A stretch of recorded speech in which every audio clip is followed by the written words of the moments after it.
Voy a ponerla a grabar. A ver, les cuento un poquito. Ya terminé mi clase con el salón de cuarta secundaria hace un rato, chicos, y de repente se fue la luz en mi casa. Y por eso es que recién hace un rato está regresado y eso me ha traído bastantes problemas. Se me malogró el video que había grabado con los chicos de cuarto. Ahora no sé cómo recuperarlo. Ojalá que no se vaya ahorita, ¿ya? Pero vamos a hacer la clase igual rápido para que no vaya a ser que se me vuelva a ir. Bien, chicos, el tema del día de hoy para los chicos de ustedes en secundaria es demografía. Vamos a hablar de este tema que también es muy interesante. Y comenzamos analizando pues su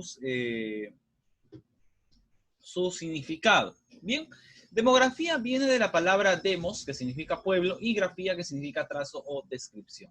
Es una ciencia que tiene como objetivo el estudio de las poblaciones humanas y sus características sociales, ¿no? Las características de la población y su desarrollo a través del tiempo. La demografía, chicos, es el estudio de las poblaciones humanas, el estudio de la gente, de las personas, su cantidad, su división, en dónde viven, cuántos son, todo eso. Todo eso estudia la demografía, las poblaciones y su evolución a través del tiempo. Bien. ¿Qué más podemos decir de demografía? Se encarga de tres partes fundamentales: medir a la población y lo que le pasa a la población a través del tiempo, explicar por qué razones le ocurren cosas a la población, como que crezcan, como que decrezcan, y también cuáles son los factores que alteran a la población, ¿no? Que alteran las cantidades. Hay dos tipos de demografía. Atentos con lo que les voy a decir, hay dos tipos de demografía. Entonces, ya sabemos, la demografía es la ciencia de las poblaciones que estudia la cantidad de gente y qué le pasa a través del tiempo. Existen dos tipos de demografía: la demografía estática y la demografía dinámica. La demografía estática, como lo están viendo aquí, estudia primero la dimensión, la cantidad de personas que viven en un territorio, la cantidad de gente que vive en un territorio. Luego está el territorio. ¿Qué es el territorio para la demografía? Es un espacio en el cual vive un grupo de personas. Puede ser una región, puede ser una provincia, puede ser un distrito, una ciudad, un país, etcétera, pero es un lugar en el que vive la gente. Ese es el territorio. Y finalmente tenemos la estructura, ¿no? Según las Naciones Unidas, ¿cómo clasificamos a la población? La población se clasifica por sexo, hombre-mujer, se clasifica por dónde nacieron, por estado civil, soltero, casado, viudo, divorciado, se clasifica por nacionalidad, chileno, peruano, boliviano, etcétera, ¿no? Por nivel de instrucción, sabe leer y escribir, tiene primaria completa, secundaria completa, universitario, técnico, todo eso, ¿ya? Nivel económico, es de la clase alta, es rico, clase media, pobre, extremo pobre, todo eso, ¿no? Todo eso lo mide la demografía estática. Muy bien. La demografía dinámica se encarga de estudiar a las poblaciones y en su cambio, el cambio que tienen las poblaciones a través del tiempo. Por ejemplo, hace 50 años Caraballo no existía, la gente eran chacras nada más y la gente no vivía allí. Ahora es un gran distrito. ¿Por qué? Sofía Valgarés. Sofía Valgarés. ¿Quién es Sofía Valgarés? Chicos, ¿conocen a alguien llamado Sofía Valgarés? Un ratito, ¿ya? Voy a entrar al grupo para ver quién es.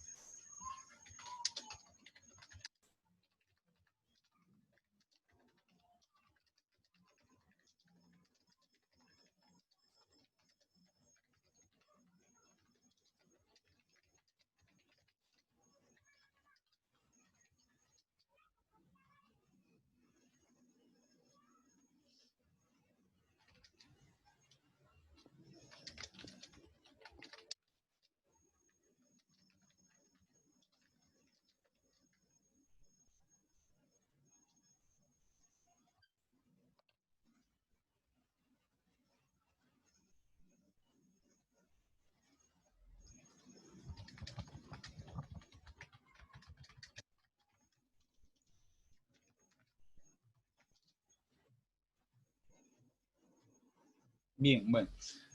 Vamos a esperar a ver si alguien responde. Ya, entonces la demografía dinámica es la demografía que estudia las poblaciones humanas desde el punto de vista de la evolución en el tiempo, ¿verdad? Cómo es que un lugar donde no había gente, ahora vive mucha gente, todo eso, ¿no? Como en un lugar donde vivían personas, ahora no viven. La demografía dinámica lo estudia, ¿ya?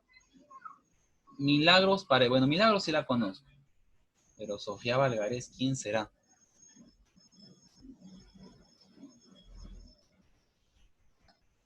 Listo. Bien, vamos a hablar ahora, chicos, de las tasas, ¿no? ¿Cómo se mide? ¿Cómo medimos a las poblaciones a través del tiempo? Primero con algunas tasas o con algunos datos. Hay datos que nos van a permitir saber cómo va evolucionando la población en nuestro país. Por ejemplo, tenemos la tasa de natalidad. Atención con lo que les voy a decir. Tasa de natalidad se refiere a la cantidad de nacimientos que ocurren en un lugar y tiempo determinados. La cantidad de nacimientos que ocurren en un lugar y tiempo determinados es la tasa de natalidad. Bien, la tasa de natalidad. A eso se refiere. Por ejemplo, ¿cuántos bebés nacen en el Perú cada año? ¿Quién lo mide? La tasa de natalidad. ¿Cómo se mide esa tasa? Calculas o cuentas el total de nacimientos que ha habido en el Perú en un año, lo divides entre la población total del Perú y te va a arrojar un número que te indica si el Perú está creciendo, si han aumentado los nacimientos, si han bajado los nacimientos. Eso es la tasa de natalidad. En el examen yo te puedo poner qué indica la tasa de natalidad, tú me vas a poner la cantidad de nacimientos por año, nada más, ¿ya? Fecundidad indica el número promedio de hijos que tienen las mujeres en el Perú. En el Perú, por ejemplo, las mujeres suelen tener de 3 a 4 hijos. En Europa las mujeres tienen un hijo o no tienen ninguno. Damos cuenta de realidades distintas. Aquí las mujeres tienen muchos hijos, en Europa no tienen hijos casi, o tienen uno quizás. ¿Bien? Bien, entonces esas son las tasas. La tasa de natalidad, tasa de fecundidad. La tasa de natalidad mide los nacimientos. La tasa de fecundidad mide cuántos hijos tiene una mujer según la región. En el Perú tienen muchos hijos, en Europa casi no tienen hijos, ¿verdad? Luego hablamos de la tasa de mortalidad. La tasa de mortalidad es la cantidad de personas que mueren en un lugar. Es lo contrario a la tasa de natalidad. Si en la tasa de natalidad mide los nacimientos, la tasa de mortalidad es lo contrario. Mide las defunciones, mide los muertos. Y también lo mismo. Calculas cuántos han muerto en el Perú en un año, lo divides entre la población total y te arroja el porcentaje. ¿Cómo saber si mi país está creciendo demográficamente? Fácil. Mides, si en tu país han habido más nacimientos que muertes, tu población está creciendo. Si en tu país no han habido los mismos nacimientos que muertes, tu país está igual, equilibrado, no está ni creciendo ni bajando. Si en tu país hay más muertos que nacimientos, tu país está decreciendo, está teniendo un crecimiento negativo. O sea, se está despoblando tu país, se está extinguiendo. ¿Por qué? Porque la gente se está muriendo y no hay muchos nacimientos. ¿Ya? Entonces, ¿cuáles son las tasas principales? La tasa de natalidad, la tasa de mortalidad y la tasa de fecundidad. La tasa de natalidad te explica cuántos nacimientos ocurren por un año.